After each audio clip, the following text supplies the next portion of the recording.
Today, I write another page in Jesus' diary, my diary.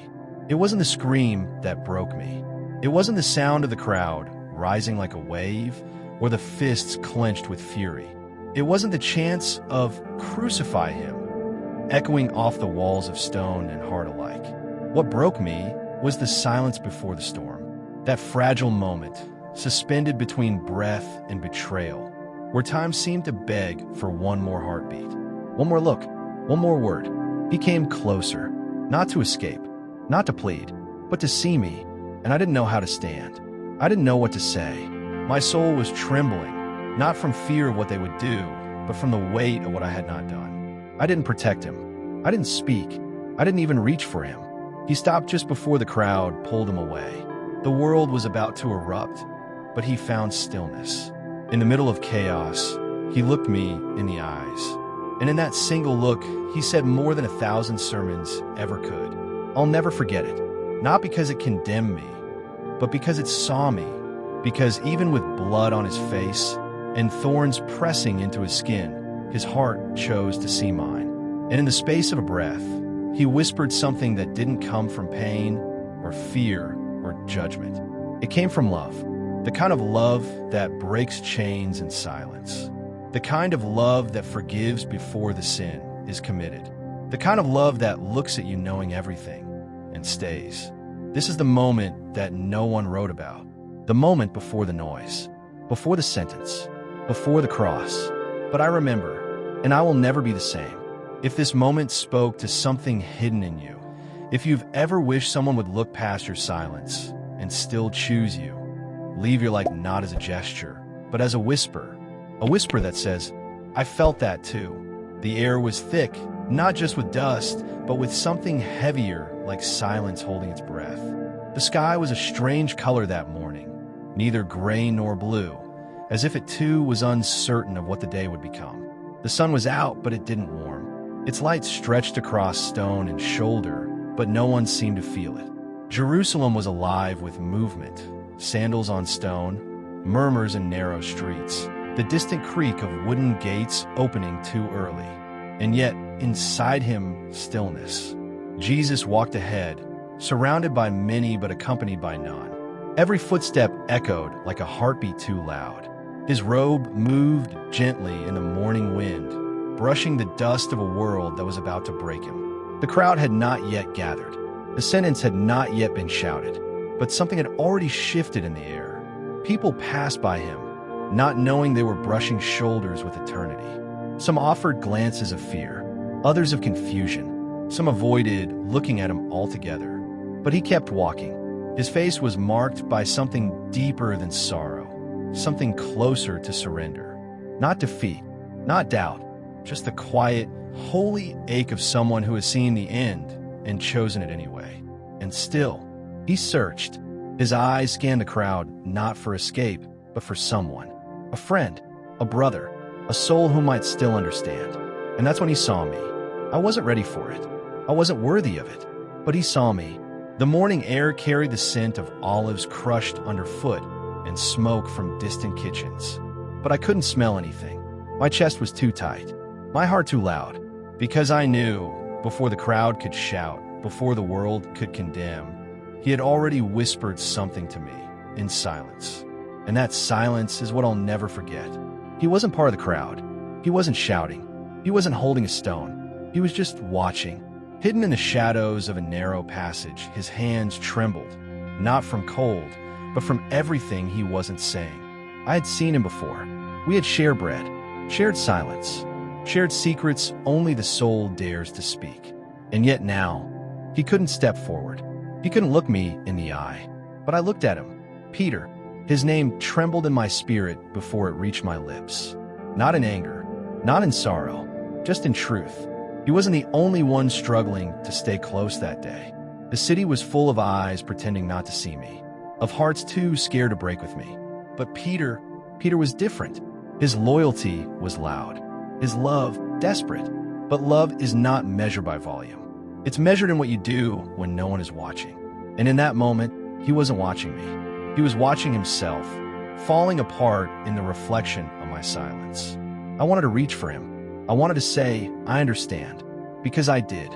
I understood what it was like to tremble before your own calling, to fear your own heart, to feel the ache of wanting to stay and the instinct to run. But there wasn't time, not for speeches, not for sermons. So I walked toward him, even as the crowd began to stir. I felt the tension rising behind me, the air thickening, but I moved toward him, and when I reached him, I stopped, just long enough for our eyes to meet. I didn't need to say it. He already knew, but I said anyway, not with words, but with mercy, and that he will never forget. When I stopped in front of him, the world around us blurred. The noise of the crowd softened, like a storm holding its breath. Peter's eyes were full, not with anger, not even fear, but shame. He couldn't hold my gaze for long, but I held his. In his silence, I saw the echo of every soul that would one day run from grace, not because they hated me, but because they hated themselves. I leaned in. No miracles, no thunders, just a whisper. Even if you forget me, I will never forget you. It was the kind of truth that doesn't shake walls. It shakes the soul. His shoulders trembled. His breath caught. And something in him broke, not in destruction, but in surrender. I didn't stay. I couldn't. The crowd had begun to move again, louder now, the hate rising, voices sharpening into blades. But before I turned away, I saw it. In Peter's tears, I saw something sacred, the beginning of a return, the miracle of being seen and still loved. And that is what I needed him to know, because my journey to the cross was not just for those who cheered me. It was also, especially, for those who couldn't face me, for those who ran, for those who denied, for those who disappeared into their own failures. The world may remember the shout, the trial, the thorns, but he'll remember the whisper.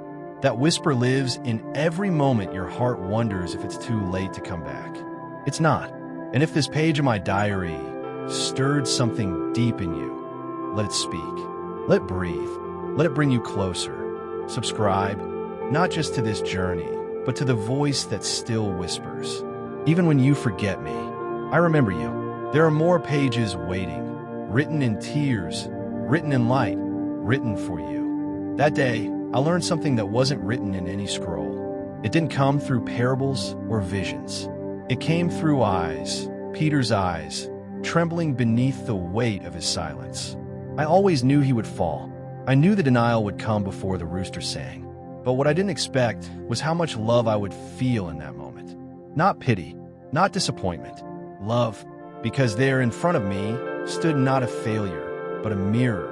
A reflection of every disciple who would one day falter under pressure, of every soul that would walk with me for a season and disappear when the fire got too close, of every human heart that tries and falls short. And I realized redemption doesn't begin at the cross.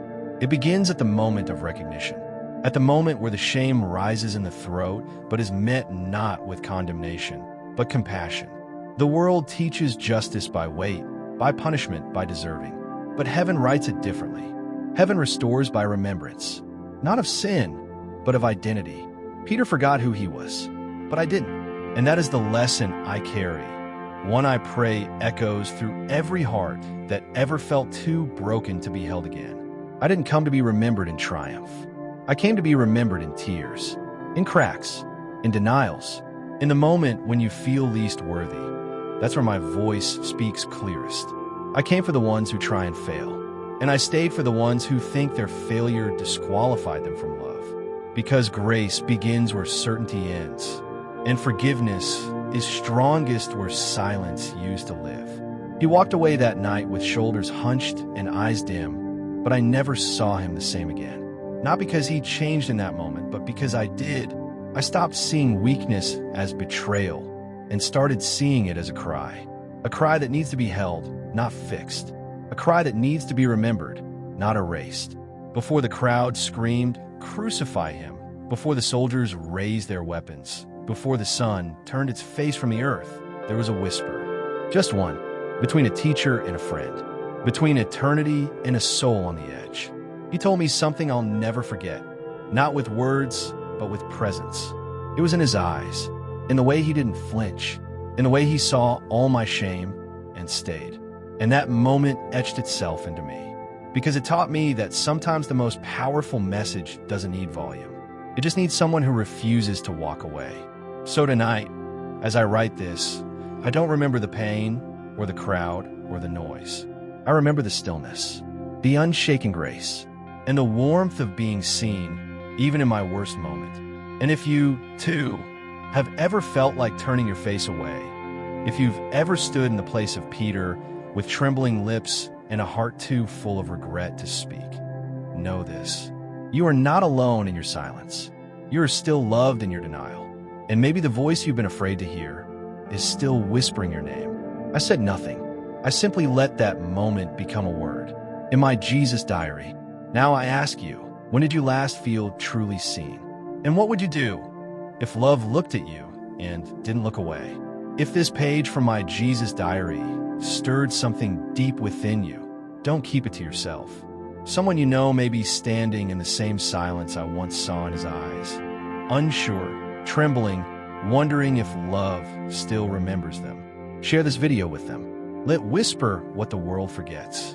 Let heal what words cannot. The next page is already being written, and the video appearing on your screen right now, it's not by chance. It might be the answer your heart has been waiting to hear. Watch it.